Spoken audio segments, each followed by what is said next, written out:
Difference between selection and back cross. Selection और back cross में क्या डिफरेंस? ये दो टेक्निक्स है जो हम यूज़ करते हैं, जो क्रॉप्स है और फसलें हैं उनको इम्प्रूव करने के लिए, और जो फूड प्रोडक्शन है उसको इम्प्रूव करने के लिए, जो फ्रूट फलों का प्रोडक्शन। सबसे पहले सिलेक्शन क्या है? The choosing of individual, choose करना। It is a method by which we choose an individual with best traits, जिसके बहुत अच्छे ट्रेड्स ऑफ करेक्टर्स हो, खसूसियात हो, इसमें बहुत अच्छे खसूसियात पाए जाते हैं, वो उस जानदार का चूज़ करना सिलेक्शन कहलाता है। बैक क्रॉस ये एक मेथड है जिसमें हम मेटिंग करवाते हैं या क्रॉस करवाते हैं एक हाइब्रिड ऑफस्प्रिंग का।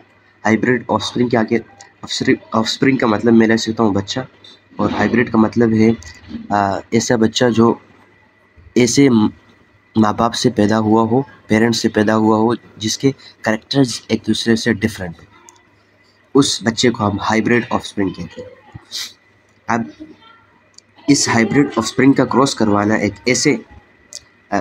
पेरेंट के साथ टू एक्वायर लेने के लिए specific traits from that parent, एक पेरेंट के साथ हम इसका मैट करवाएंगे या क्रॉस करवाएंगे कि इसमें वो जो करेक्टर्स है, जो खसूसियात है, वो उस माँ बाप से आए हैं,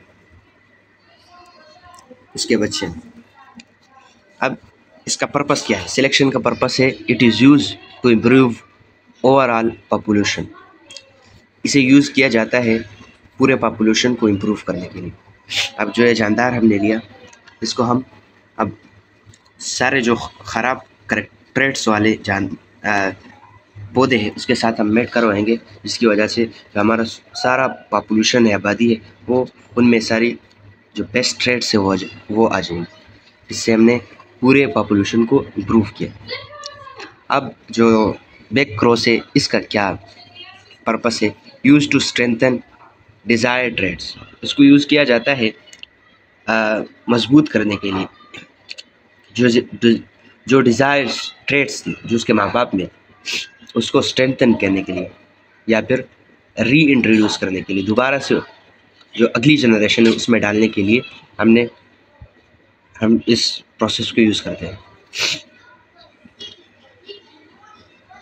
इसमें हम क्या करते हैं कि एक बच्चे को हम उसके एक माँ बाप के साथ दोबारा से मेट करवाते हैं, ताकि वो जो करेक्टर्स थी, खसूसियात थी, वो दोबारा से उसके अगले जनरेशन में आ जाए। सिलेक्शन मेंटेन और इंक्रीज जेनेटिक डाइवर्सिटी। जो सिलेक्शन है उसमें जो जेनेटिक डाइवर्सिटी है, जीन का फैलाव है, वो मेंटेन रहता है और या इंक्रीज़ हो जाता है। इंक्रीज़ कब होता है और मेंटेन कब रहता है?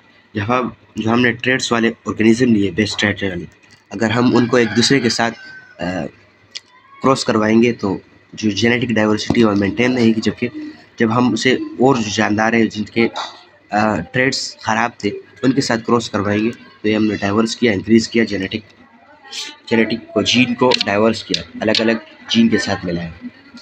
ऑफन रिड्यूस डाइवर्सिटी, इसमें अक्सर तौर पर जो डाइवर्सिटी है वो रिड्यूस होती है बाय फोकसिंग ऑन स्पेसिफिक, क्योंकि इसमें हम एक ख़ास ट्रेड्स पर जोर डालते हैं, माँ बाप से वापस वो ट्रेड बच्चों में डालते हैं, फिर से अगली जनरेशन में डालते हैं,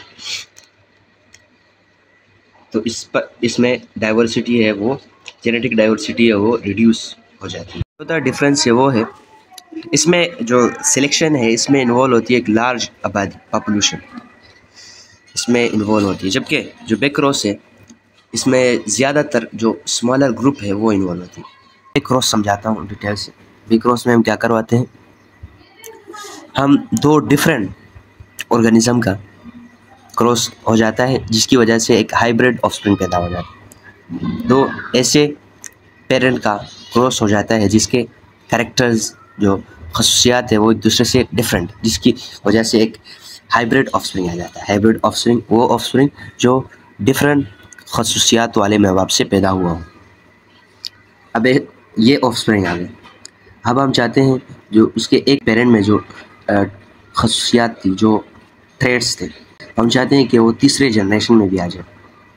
तो हम क्या करवाते हैं, उसका जो हाइब्रिड ऑफस्प्रिंग है जो बच्चा है, ऑफस्प्रिंग है, उसका हम उसके उस वाले पेरेंट के साथ मेट करवा देते हैं जिसका हमें ट्रेड चाहिए।